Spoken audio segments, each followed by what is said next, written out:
Olá amigos, vamos à nossa videoanálise das ações que destaco após o pregão desta terça-feira, dia 12 de março, começando pela EZTC3. O destaque dela não foi pela queda de 1,37%, mas apenas para mencionar que ela gerou a compra em R$ 28,15 e consequentemente esse fechamento abaixo dos 28,07, um sinal um pouco negativo. Após um rompimento, um bom fechamento acima dos 28,07, a ação volta e fecha abaixo, um falso rompimento neste primeiro momento dessa resistência em 28,07. De qualquer forma, a entrada foi feita em 28,15, stop em 27,22 e o objetivo da operação em R$ 29,08, com risco de 3,3%.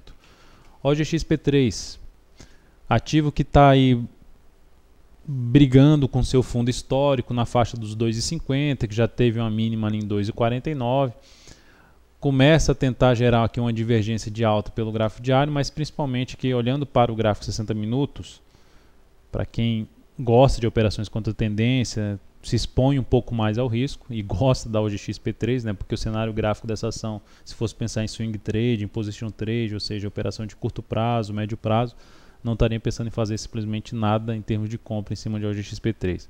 Mas enfim, é um ativo que está num fundo ali histórico, começa a gerar uma situação aqui de divergência de alta. Essa situação de divergência de alta se confirmaria ali na superação dos 2,68, o que abriria a possibilidade de trabalhar na compra em 2,69 com stop em 2,48 e o objetivo da operação ficando em 2,90. É o que daria para se fazer aí em cima da OGXP3, com risco aí em torno dos R$ 7,00 ou 7,4% por volta desse valor. Mas a ação, de maneira geral, segue ainda, mesmo num fundo histórico, segue sem uma tendência de alta que leve a buscar compra em cima da ação, ou pelo menos gerar um fundo ascendente no gráfico diário. Enfim, uma situação mais clara de subida na ação. PDGR3. Então, eu na videoanálise do Ibovespa citei a Vale 5 como um cenário ali de indefinição. E o que pode trazer essa indefinição para o Ibovespa, a gente falou até na turbulência, lá em outras análises do Ibovespa, que pode ficar ali depois de 2 dias de forte alta. E essa turbulência a gente já vê em ativos, não nos 2 dias de forte, só com os 2 dias de forte alta do Ibov. A gente vê já há alguns dias ativos com movimentações um pouco mais laterais. Olhando aqui a PDGR3, 2,27% de alta, mas não tem um significado tão grande. A ação está o quê? Congestionada. Está com tendência no gráfico diário indefinida, só que de médio e longo prazo ainda continua apontando para baixo. Então, se for pensar em compra em PDGR3, particularmente eu prefiro ver a ação romper esses 3,22 e buscar alguma entrada após um movimento de correção, algum pullback voltando aqui nessa resistência dos 3,22. Gerando a sinalização de alta. E aí, sendo muito mais agressivo, seria comprar nos 3,23 e botar o stop aqui um pouco abaixo dos R$ 3,00. Eu prefiro a primeira situação apresentada. Não é só PDGR3.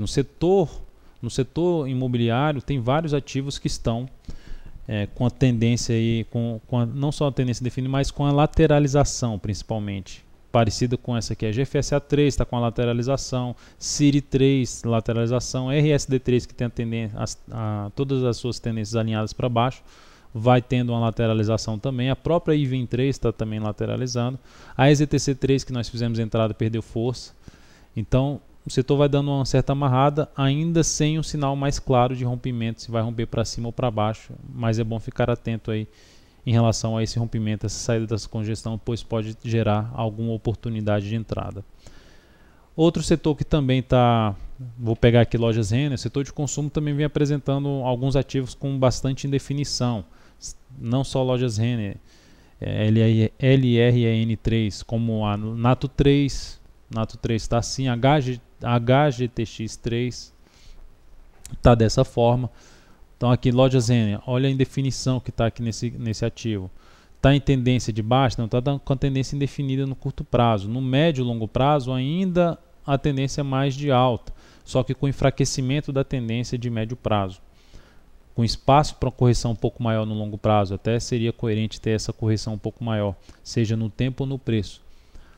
Logo, qualquer estratégia de compra em cima de lojas Renner, eu buscaria entrada mais acima ali dos R$ 77 reais. Seria mais interessante ela ver o ativo aqui acima para buscar a entrada. E por último, CROT 3.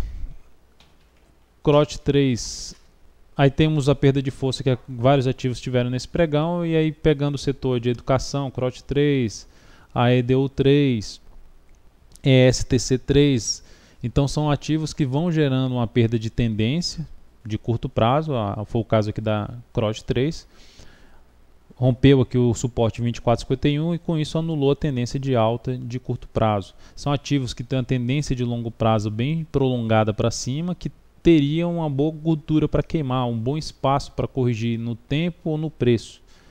E o que não traria um cenário, no meu ponto de vista, interessante para comprar no médio prazo.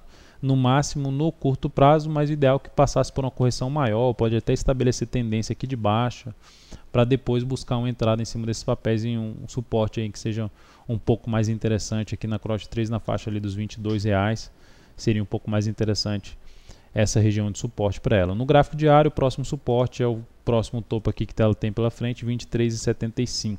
Abaixo disso, já vai ficar mesmo na região dos R$22 e R$21,50.